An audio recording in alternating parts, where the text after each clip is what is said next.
स्वप्नातील घर आणि हक्काचा व्यवसाय आता एकाच ठिकाणी. राहता साकूर येथील एअरपोर्ट रोडवर आम्ही घेऊन आलोय एक भव्य डेव्हलपमेंट प्रोजेक्ट इराज पार्क. आमची वैशिष्ट्ये: कलेक्टर NA प्लॉट्स, बंगलोसाठी हक्काची जागा, कमर्शियल कॉम्प्लेक्स, मुख्य रस्त्याला लागून दुमजली गाळे, प्रशस्त 2 BHK व 3 BHK रो हाऊस आणि 2 BHK फ्लॅट स्कीम.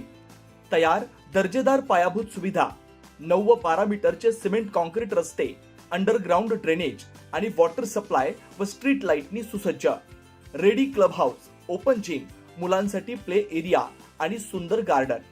सुंदर असे प्रभू श्रीराम मंदिर प्रोजेक्ट मध्येच. पत्ता: सर्वे नंबर 97/1, एअरपोर्ट रोड, उपासनी महाराज मंदिराजवळ, साकुरी, राहता. आजच संपर्क करा 8550 99 70 70.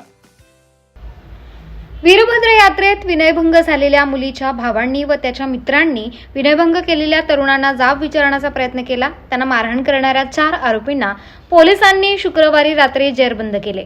त्याचा राग मनात धरून शनिवारी रात्री जेरबंद केलेल्या आरोपीच्या मित्रांनी 2 तरुणांना बेदम मारहाण केली. त्यात एक तरुण बेशुद्ध झाल्याची घटना राहत्यात घडल्यानंतर पोलिसांनी शनिवारी रात्री मारहाण करणाऱ्या तरुणांना ताब्यात घेऊन त्यांच्या विरोधात गुन्हा दाखल केला. 5 एप्रिल रोजी राहता पोलीस स्टेशनला ग्रामस्थांनी ठिय्या करत आरोपींवर कठोरात कठोर कारवाई व्हावी यासाठी निवेदन दिले होते. त्यानंतर या प्रकरणी राहता पोलिसांनी तत्परता दाखवत 4 आरोपींना ताब्यात घेऊन न्यायालयाने त्यांना 3 दिवसाची पोलीस कोठडी सुनावली आहे. हॉटेल गीतगंगा येथे 4 युवकांनी 2 तरुणांना गाठून त्यांना जबर मारहाण केली.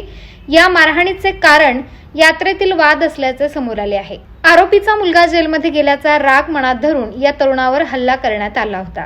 मारहाणीची घटना घडल्यानंतर राहता पोलिसांनी तातडीने तपास चक्र फिरवून आरोपींना घटनास्थळी नेऊन स्पॉट व्हेरिफिकेशन पूर्ण केले आहे. छत्रपती शिवाजी महाराज चौक, मोरे मिसळ तसेच नगर मनमाड हायवे थेट गीतगंगा हॉटेलपर्यंत नेले. आरोपींनी चौकशी दरम्यान आपला गुन्हा मान्य केला असून यात्रेतील वादातूनच ही मारहाण केल्याचे कबूल केले आहे. आरोपींना आज न्यायालयात हजर केले असता न्यायालयाने त्यांना 3 दिवसांची पोलीस कोठडी सुनावली आहे. राहता पोलीस या प्रकरणाचा अधिक तपास करत असून यामागे आणखी काही कारणे आहेत का किंवा अन्य कोणाचा सहभाग आहे का याचा शोध घेतला जात आहे. राहता पोलीस स्टेशन हद्दीत आज रात्री म्हणजे आज पहाटेच्या सुमारास 4 इसमांनी 2 इसमांना त्यांच्या मागील भांडणावरनं म्हणजे भांडणाच्या कारणावरनं त्यांना मारहाण केलेली. त्या मारहाणीचा उद्देश असा की त्यांची मुलं जेलमध्ये गेल्यामुळं यांनी ते खुन्नस काढलेली आहे.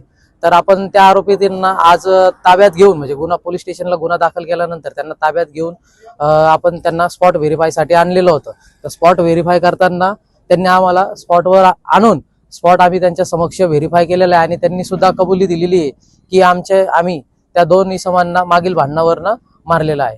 तर आता आम्ही यांना आज रोजी पोलीस या न्यायालयात हजर केला असता न्यायालयाने आम्हाला 3 दिवस पोलीस कोठडी दिलेली आहे आणि पुढील तपास चालू आहे.